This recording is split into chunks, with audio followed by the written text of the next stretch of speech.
All right, our tidbits this week. Oh, first of all, our birthday. Congratulations. YouTube reminded me that it's our birthday. I wouldn't have remembered otherwise. So there you go. This week, fellas, we had a shout out about our podcast on Instagram and Facebook. These guys clearly have not listened to us, but we appreciate the shout out there. The tidbits, who's up first? Randall, I think.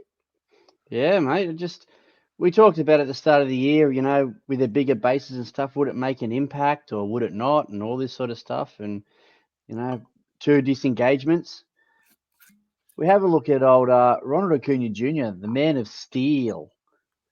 Ronald Acuna Jr., first player to 60 stolen bases since 2017. That's a fair stretch. Pretty impressive. It is. And there's a couple of blokes not far behind him. I think bloke from athletics. I think he's got 50. Already as well. Yuri Ruiz. 51. Something like that. Yeah.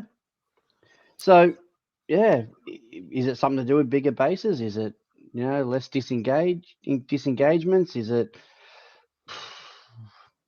all of the above? Everything, I think. Yeah, I reckon bit of everything there. For sure, yeah. Comes into play massively. Yeah, that's massive. 60, first time since 2017. Yeah. No, still not as good as Ricky Henderson, but definitely not. But it's pretty impressive. Yeah. Pretty impressive indeed. What about what do you got next for us, mate? Nope. That's not you. You'd think after a year you'd have this crap sorted, mate. Yeah. Yeah, that's it, Jamesy. Go, Ronald. Good on you, mate. Let Mum know I need another drink too, champ. Yeah, this one, Justin Verlander, back to Comerica Park today. This was a couple of days ago. He recorded his 100th career win at Comerica Park. He's just the 6th player in the last 50 years to record 100 wins in a single ballpark. Imagine how many he could have had at that ballpark. Yeah, that's a fair effort. Yeah, that's right. And you think some of the bad Tigers teams he played on? Yep.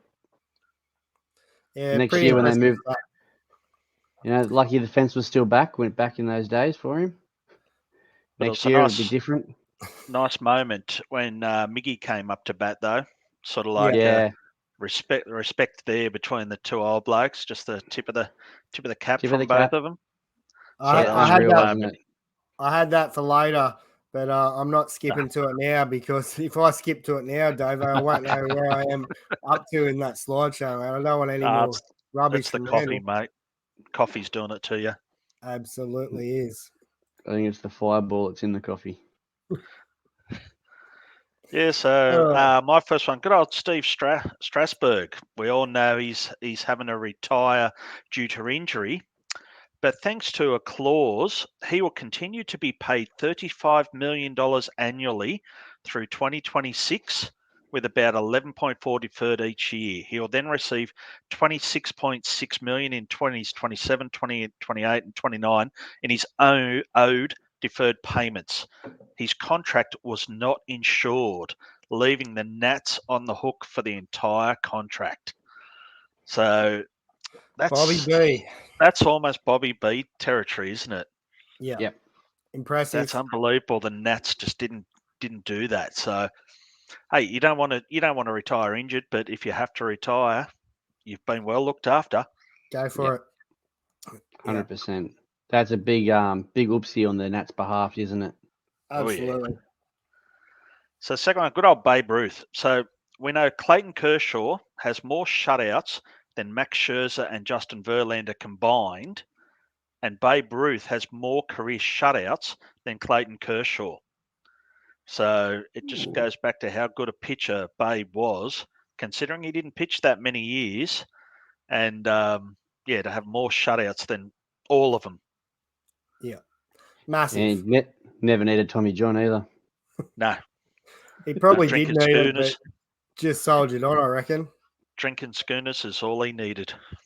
Absolutely. Drinking and smoking big cigars. Mm-hmm. Whatever works. Whatever works. Well, this one.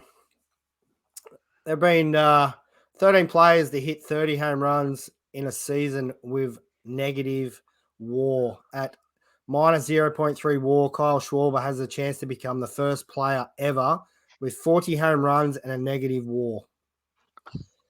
Wow. I've actually got another Schwarber stat later on tonight. So, yeah. And how many home runs has he hit now? 36.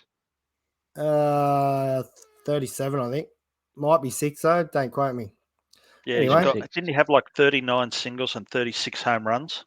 Yeah. Something like he that. definitely hit one today or yesterday, so that's at least 37. The number 16 and number 18 forever enshrining Mets history. Next season, they're going to retire Doc Gooden and Darryl Strawberry's numbers.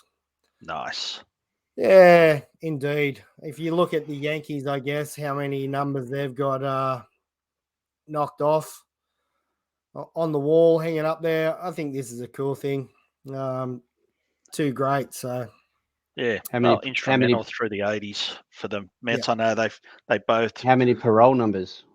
Yeah. Yeah, Well, I'm not sure, mate. Darryl's turned his life around. Poor old Doc is still not good, but Darryl's found his feet and found the Lord and doing good. But yeah, watching those two in their heyday was just awesome. Yeah. I think 85, 86, you had Gooden in the NL, Clemens in the AL, and it's just a great time to watch baseball. Yeah. Yeah. And if you've watched that documentary on those guys, it's just some of the things they said that they were doing, the whole team were doing. Like I don't know how they were so good. Yeah. Like, you know, imagine if they had all the sports science and stuff that we have today. Yeah, and if they had the steroids that Barry Bonds had. Oh yeah, that too. They were too busy doing women in the dugout and drugs and everything. And it was a good documentary series, that 6-part series. But also there was a good 30 for 30 on Doc and Darryl, which was really good. Yep. It was good. Mate, 80s Mets. Wow. I did love them. They were good 90. They were indeed, mate. Good old 90. Good to see you on board, mate. He's 90's going to become the new Bobby Montgomery with the PA system. He's going to be doing some Pirates games this year and a few others. So that's awesome job, 90. Looking forward to sort of hearing your work. I hear there's going to be a little bit of crowd participation too there, so should be good fun, mate. Yeah, should be a bit like banana ball. You catch a foul ball barehanded, go to the bar and get yourself a Hawkesbury beer for free. So, ooh, yeah, delicious.